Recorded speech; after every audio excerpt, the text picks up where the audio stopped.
నమస్కారం, నా పేరు సంజీవ. నేను యోగా ట్రైనర్ని.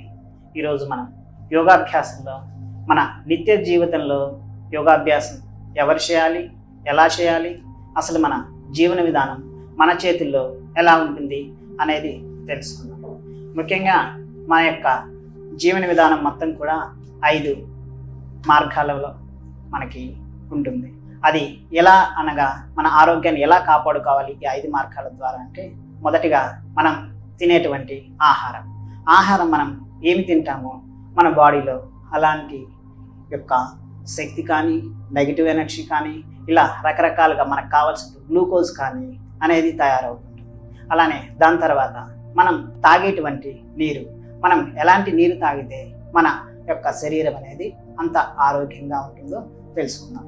దాని తర్వాత మనం తీసుకునేటువంటి గాలి, మనం చుట్టూ ఉన్నటువంటి గాలి ఎంతో పొల్యూటెడ్గా ఉంటుంది. దాన్ని మన లంగ్స్లోకి వెళ్తూ ఉంటుంది. దాని ద్వారా కూడా మనకి కొన్ని లంగ్స్ సంబంధించినటువంటివి లేక శ్వాసకు సంబంధించినటువంటి ఎన్నో రోగాలు అనేవి వస్తుంటాయి. వాటి గురించి ఎలానో తెలుసుకుందాం. దాని తర్వాత మనం అనేక రకాల వర్క్స్ చేస్తూనే ఉంటాం. సాఫ్ట్వేర్ కానీ, లేక డాక్టర్స్ కానీ, లేక డిఫరెంట్ వర్క్స్ చేస్తూ ఉంటాం. కానీ మన యొక్క శరీరానికి ఎలాంటి ఫిజికల్ వర్క్ అనేది ఇవ్వము. దానికి సంబంధించినటువంటి వ్యాయామాలు ఎలా చేయాలి, అది జిమ్ చేయాలా, యోగా చేయాలా అనేది తెలుసుకుందాం. దీని తర్వాత మన యొక్క మెంటల్ బ్యాలెన్స్, మనం ఎన్నెన్నో పనుల్లో ఉంటాం కానీ మనకి షార్ట్ టెంపర్ రావడం కానీ, హై బీపీలు రావడం కానీ మనలో ఉన్నటువంటి టెన్షన్సే కారణం. అనగా మన యొక్క ఆలోచన విధానం ఎలా ఉంది అనేది దాన్ని బట్టి మన యొక్క శరీరం హెల్త్ అనేది దాని యొక్క స్థితిని బట్టి మనకి మారుతూ వస్తుంది. వీటన్నిటిని గురించి ముందుగా తెలుసుకుందాం. మొదటిగా మనం ఆహారం మనం రెగ్యులర్గా ఉదయం టిఫిన్, మధ్యాహ్నం భోజనం, రాత్రికి భోజనం చేస్తుంటాం. కానీ మనకి కొంతమంది న్యూట్రిషన్ డైట్ అని చెప్తుంటారు, లేక కొంతమంది రకరకాల డ్రై ఫ్రూట్స్ తినాలి, స్ప్రౌట్స్ తినాలి, ఇలా రకరకాలైనటువంటి డైట్స్ అనేది మనం ఫాలో అవుతున్నాం, మార్కెట్లో ఉన్నాయి. కానీ మనం ఎలాంటి డైట్ ఫాలో కావాలి అంటే, మన శరీరానికి ఎలాంటిది పడుతుందో, మనం ఉన్న యొక్క పరిస్థితిని బట్టి, మనం ఉండే యొక్క విలేజ్ని కానీ లేక ఉండే ప్రాంతాన్ని బట్టి అనేది డైట్ తీసుకోవాలి.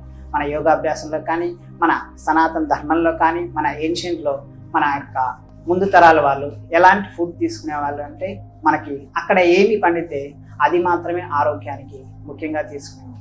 ఇప్పుడు గ్లోబలైజేషన్ ప్రాసెస్లో మనం ఫాస్ట్ ఫుడ్కి అలవాటు పడిపోయాం, లేక పిజ్జాలు, బర్గర్లకు అలవాటు పడిపోయాం.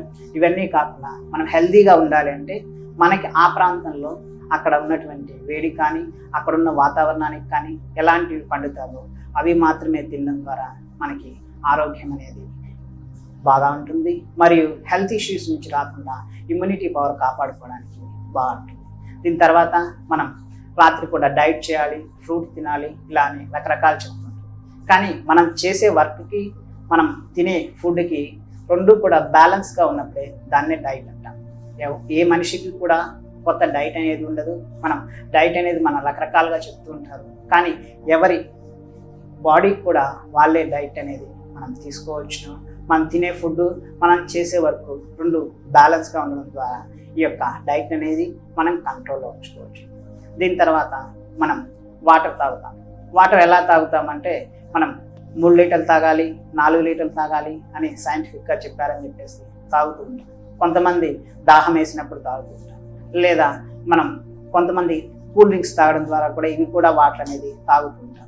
కానీ మనం యొక్క సైంటిఫిక్గా, మెడికల్గా మనం చెప్పినప్పుడు, మనం మేల్స్ అయితే 3.5 లీటర్స్ అనేది వాటర్ పర్ డే తాగాలి. అలా అయితే ఫీమేల్ అయితే 3 లీటర్స్ వరకు కూడా వాటర్ అనేది తాగాలి. అది ఎప్పుడు లోపల తాగాలి అంటే, ఉదయం పూట 1 లీటర్ తాగాలి బిఫోర్ బ్రేక్ఫాస్ట్. తర్వాత బ్రేక్ఫాస్ట్ తర్వాత లంచ్ లోపల 1/2 లీటర్ అనేది కంప్లీట్ చేయాలి. లంచ్ నుంచి మరియు డిన్నర్ లోపల 1 లీటర్ అనేది కంప్లీట్ చేయాలి. డిన్నర్ తర్వాత 1/2 లీటర్ అనేది వాటర్ తాగాలి. ఇలా తాగడం ద్వారా మన బాడీలో ఉన్నటువంటి వాటర్ మాలిక్యూల్స్ మొత్తం కూడా మెయింటెనెన్స్ అవుతాయి. మళ్ళీ టాక్సిన్స్ అనేవి క్లియర్ అవుతూ ఉంటాయి. ఈ రకంగా వాటర్ అనేది మనం రెగ్యులర్గా చెక్ చేసుకుంటూ మనం వాటర్ అనేది తీసుకోవాలి. దీని తర్వాత పొల్యూషన్. ఇప్పుడు మనకున్న హైదరాబాద్ కానీ అన్ని నగరాల్లో కూడా పొల్యూషన్ అనేది కామన్ అయిపోయింది. ఈ పొల్యూషన్ నుంచి మనం బయటపడాలంటే కొన్ని ప్రాణాయామాలు, ఎగ్జలేషన్ సంబంధించిన ప్రాణాయామాలు ఉంటాయి, లంగ్స్ క్లీనింగ్ సంబంధించిన ప్రాణాయామాలు ఉంటాయి, లేక జలనేతి అని, సూత్రనేతి అని రకరకాల యొక్క పద్ధతుల ద్వారా మన లంగ్స్ని క్లీన్ చేసుకోవచ్చును.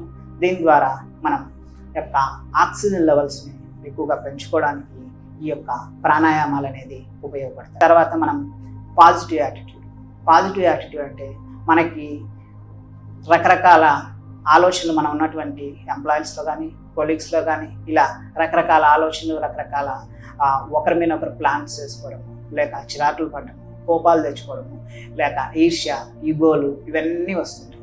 వీటి ద్వారా మనలో ఉన్నటువంటి ఎడ్రినల్ గ్లాండ్ అనేది ఎక్కువగా హార్మోన్స్ రిలీజ్ చేస్తుంది.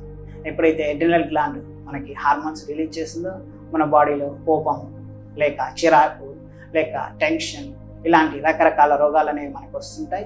దీని ద్వారా మనకి నిద్ర పట్టకపోవడం మరియు మనకి సరైనటువంటి బాడీకి కావాల్సినటువంటి న్యూట్రిషన్ అందకపోవడం అనేది జరుగుతుంటుంది. ఎక్కువగా మనకి బాడీలో ఎడ్రినల్ కానీ రిలీజ్ అయితే మన బాడీకి కావాల్సినటువంటి న్యూట్రిషన్ అనేది సరిగ్గా అందదు. మనం తిన్న ఫుడ్ అనేది మనకి డైజెస్ట్ కాకుండానే మనకి మోషన్ సిస్టమ్ ద్వారా వెళ్ళిపోవడం అనేది జరుగుతూ ఉంటుంది. సో మనకి పాజిటివ్ యాటిట్యూడ్ ఎంత బాగా ఉంటే మన ఆరోగ్యం అనేది అంత బాగుంటుంది. దాంతోపాటు మనం మన యొక్క శరీరానికి కనీసం కొంచెమైనా సరే చెమట పట్టించాలి. దానికోసం యోగా కానీ, లేక జిమ్ కానీ, వాకింగ్ కానీ ఏదో ఒకటి ఫిజికల్ అనేది వర్కౌట్ అనేది చేయడం అనేది ద్వారా మన యొక్క శరీరంలో ఉన్నటువంటి టాక్సిన్స్ కానీ, లేక వేస్టేజ్ కానీ, మన శరీరంలో ఉన్న ఫ్యాట్ని కానీ, లేక అన్డైజెస్ట్ ఫుడ్ కానీ వీటినన్నిటిని కూడా క్లియర్ చేయవచ్చు.